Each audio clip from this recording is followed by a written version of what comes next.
Existuje vôbec niečo horšie ako pálenica, ktorá nefunguje? Takže obrovský palec hore pre hnúšťu. Jedna super vec je, že vďaka rozmachu elektrocyklistiky, tak aj v takej Jelšave dokážem nájsť takúto nabíjacú stanicu. A zatiaľ to vyzerá tak, že si tam viem nabíjať aj elektromotorku, čo je obrovská výhoda.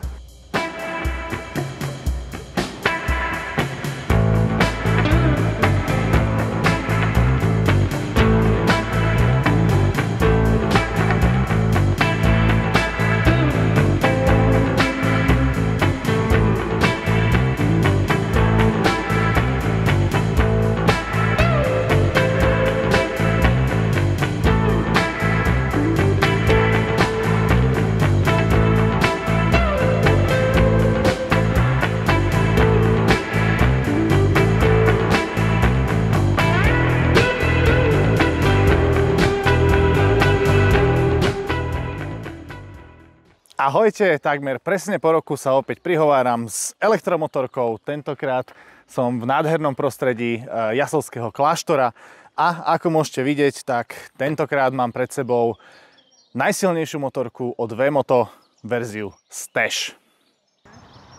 Posledné 4 dní som mal tú možnosť ju testovať a kde inde ju testovať ako v jednom z najkrajších regiónov na Slovensku, ale zároveň najmenej navštevovanom Gemery. Ja som teraz po Gemery najazdil s touto motorkou nejakých 500 km a bol som naozaj veľmi pozitívne prekvapený a preto by som sa s vami rád podelil o nejaké moje tipy, triky a hlavne informácie, ktoré som o tejto motorke za tých 500 km a 4 dní jazdy získal. V prvom rade, ak ste náhodou nevideli moje dve predchádzajúce cesty, jedna krížom cez Slovensko a druhá, ktorá bola zase zameraná na východné Slovensko, tak si ich určite pozrite. O samotnej elektromobilite som tam toho povedal, myslím si, že dosť veľa. Hlavne som poukázal na to, pre koho je takýto typ motorky, respektíve elektromotorky určený. Tak ako to bolo pri TC Pročke, tak aj pri TC Maxke, elektromotorka je výborný spôsob dopravy, ale samozrejme nie je pre nejakého motorkára, ktorý na nej chystá nejaké 1000-2000 km tripy a odchádza na 2 týždne niekam preč. Samozrejme, dá sa to, živý dôkaz, ale tieto elektromotorky sú naozaj skôr určené pre ľudí, ktorí dochádzajú z práce, do práce, robia krátke vzdialenosti a predovšetkým sa pohybujú napríklad v rámci nejakého mesta. Ako som spomínal, toto je najsilnejšia verzia, alebo respektíve najsilnejšia motorka od Wemoto. Je to motorka Stash, mám ju v limitovanej edícii, krásna čierno-červená. Sú tu nejaké výhody, ktoré som za tých pár dní videl, ale sú tu aj samozrejme aj nejaké nevýhody, o ktorých vám určite poviem. V každom prípade motorka je výborná, veľmi dobre sa na nej sedí. Je už trošku ťažšia, má nejakých cca 150 kg, ale stále je veľmi dobre manévrovateľná. A čo je najdôležitejšia vec, tak má veľmi dobrú maximálnu rýchlosť. Naozaj, keď na to dupnete, použijete režim Boost, do ktorého vám ešte poviem, tak tá motorka naozaj úplne v pohode ide nejakých 120 km za hodinu. Prekvapilo ma, že na ekorežime, ktorý doteraz bol okolo tej 50-ky, tak táto motorka má ekorežim, na ktorom ide 75 až 80 km za hodinu, čo je naozaj v 80% prípadoch postačujúce. No a čo sa týka samotnej kapacity baterky, alebo respektíve dojazdu, tak ten je tu takisto navýšený a na veľmi dobrej úrovni. Tie tabulkové dojazdy sú až niekde do úrovne 150-180 km. Moja realita bola taká počas posledných 5 dní, že na tom ekologickom režime, na tej jednotke, na ktorej som chodil, tak naozaj tá motorka s mojimi 100 kg plus ešte 15-kilovým batohom, tak bez problémov dala 100 km. Bol to absolútny štandard, ktorý som dal vlastne takmer každý deň. Verím tomu, že nejaký ľahší jazdec, nejaký 80-kilový, 70-kilový jazdec bez nejakého ťažkého ruksaku nemá problém na tejto motorke spraviť 120, možno aj tých 130 km. Na tých dvoch ďalších režimoch, tom klasickom a tom športovom režime, tak tam by som povedal, že ten dojazd sa hýbe niekde na úrovni niekde od 70 do nejakých 90 km.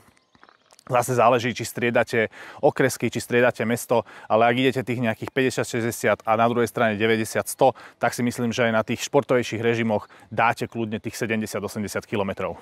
Jedna malá nevýhoda, ktorá tu je oproti TC Pročke a TC Maxke, je to, že Stash už má zabudovanú batériu, to znamená, neviete si ju vybrať spod sedadla a presunúť si ju napríklad do kancelárie alebo na hotelovú izbu, keď idete večer spať. Musíte naozaj prísť k tomuto nabíjacemu konektoru a nabíjať sa v podstate káblom niekde k najbližšej zástrčke, ale zase tu hovorím, na mojej ceste, kde som naozaj random nachádzal nejaké ubytovania a nejaké hostince, kde som sa išiel nájsť na obed, kde som musel ťahať so sebou predĺžovačku, tak myslím si, že väčšina ľudí nebude mať práve ten problém, pretože motorku bude mať niekde v garáži alebo niekde v altánku, kde určite klasickú 220 zástrčku máte.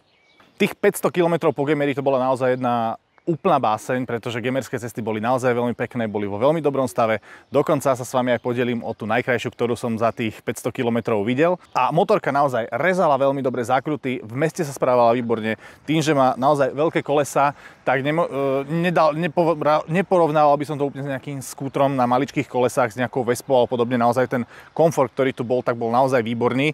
Jedna možno taká malá drobnosť, ktorá ma trošku prekvapila, bola táto sedačka, pretože na TC Pročke a TC Maxke bola krásna veľká kožená. Tuto je skôr taká športovejšia a tá športovejšia je fajn, keď cestujete niekde každý deň, že hodinku tam, hodinku možno naspäť, alebo pol hodinku tam, pol hodinku naspäť.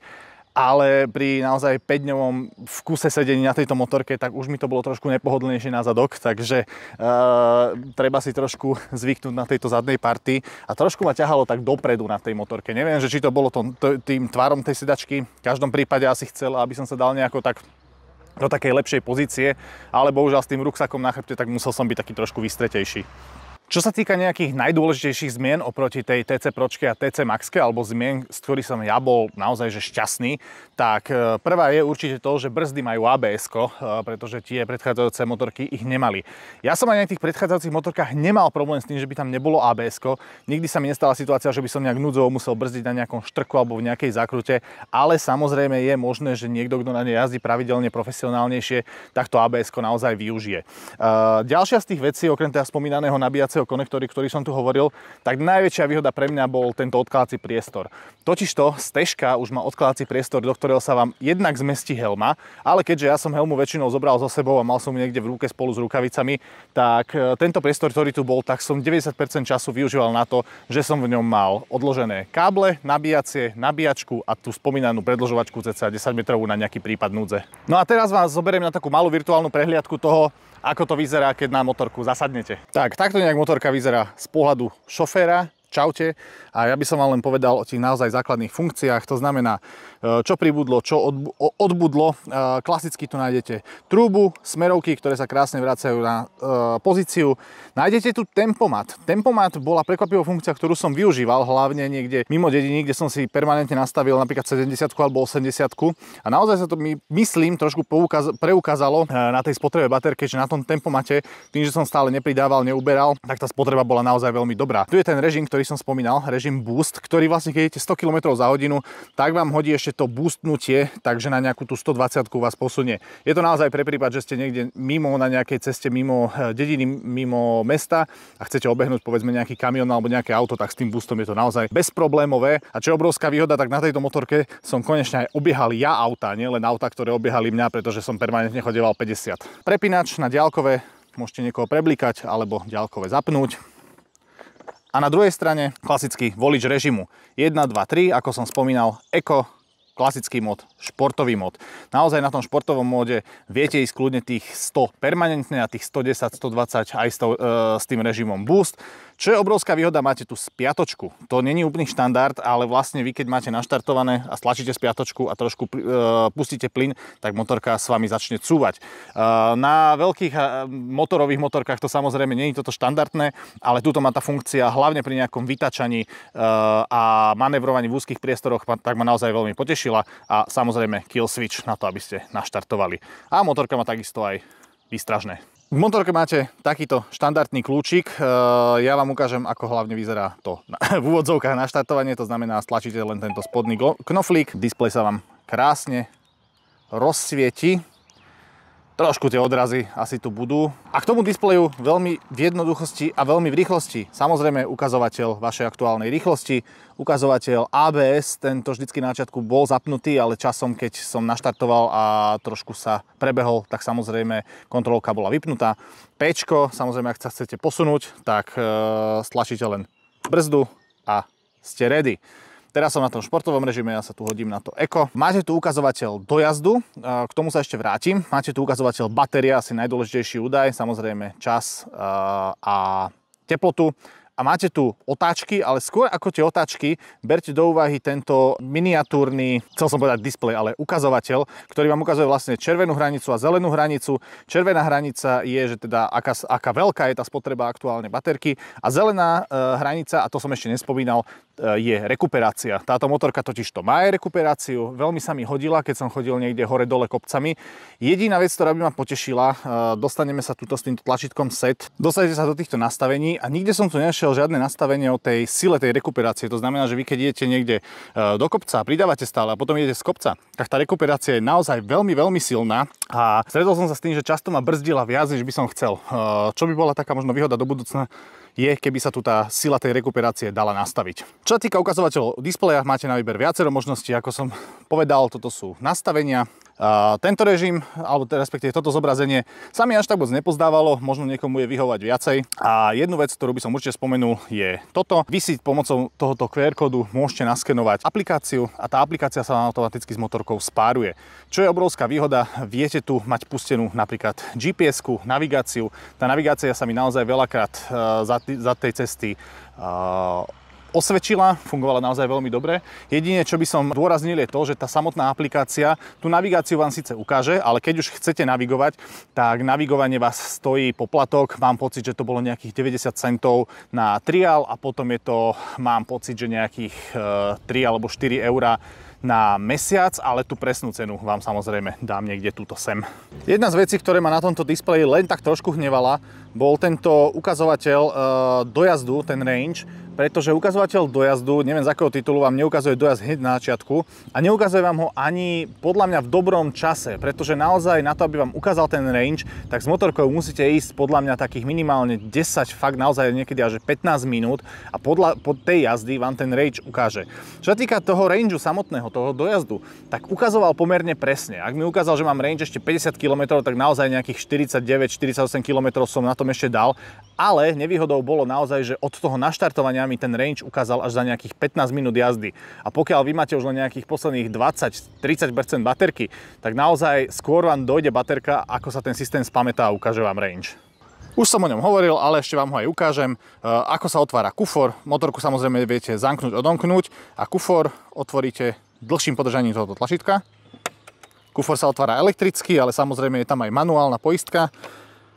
Tak. A naozaj kufor je dostatočne veľký na to, aby sa tam zmestila prilba, ale ako som hovoril, ja tu mám nabíjačku a obrovskú porciu toho celého kufra mi zhltol tento 10-metrový predĺžovací kábel, ktorý som naozaj mal pre prípad núdze, ktorý som samozrejme aj párkrát použil, a to je, že nebola niekde na parkovisku priamo zastačka na 220, ale musel som sa nahodiť do nejakej izby a cez okno potom vysúvať kábel, ale tým, že som ho mal 10 metrový, tak naozaj všade som sa bez problémov nabil.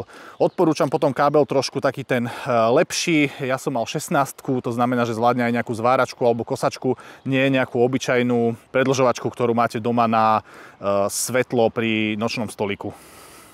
Vec, ktorú spomeniem ešte raz, je určite dizajn motorky. Tá motorka je vyslovene pekná, povedal by som, že až sexy. Mne osobne ako vysokému človeku naozaj vyhovovala.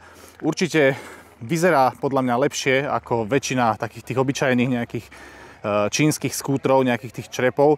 Samozrejme, toto je dizajnovka. A čo sa týka tej jazdy, tak naozaj má všetko, čo si bežný motorkár, ale hlavne aj nemotorkár môže od motorky predstavovať.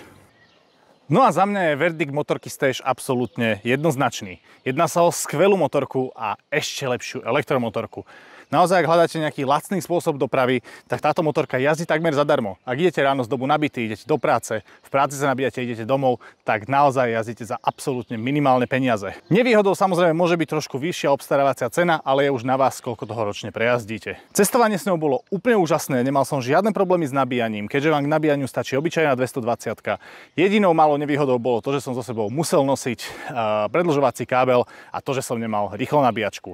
To nabíjanie za tých cca 6 hodín je absolútne postačujúce pre tých, ktorí motorku budú nabíjať cez noc alebo v práci. Obrovskou výhodou je samozrejme ABS-ko, krásne tvary tejto motorky a to, že odkladací priestor je konečne odkladací priestor, do ktorého aj reálne dáte nejaké veci. S motorkou sa mi išlo absolútne úžasne, veľmi dobre sa s ňou manevrovalo, išla rýchlo, dojazd bol výborný a preto sa teraz poďme už len pozrieť, ako sa na tom Gemeri vlastne jazdilo.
existuje vôbec niečo horšie ako pálenica, ktorá nefunguje. Jednu takú som teraz objavil, tuto v Kameňanoch. Stará budova, zavretá, nefunkčná. Je to označené ako historická pálenica inak. A vnútri kompletne zariadená. Škoda no, odtiaľ to už slivovica asi nepotečie. Škoda pre škoda.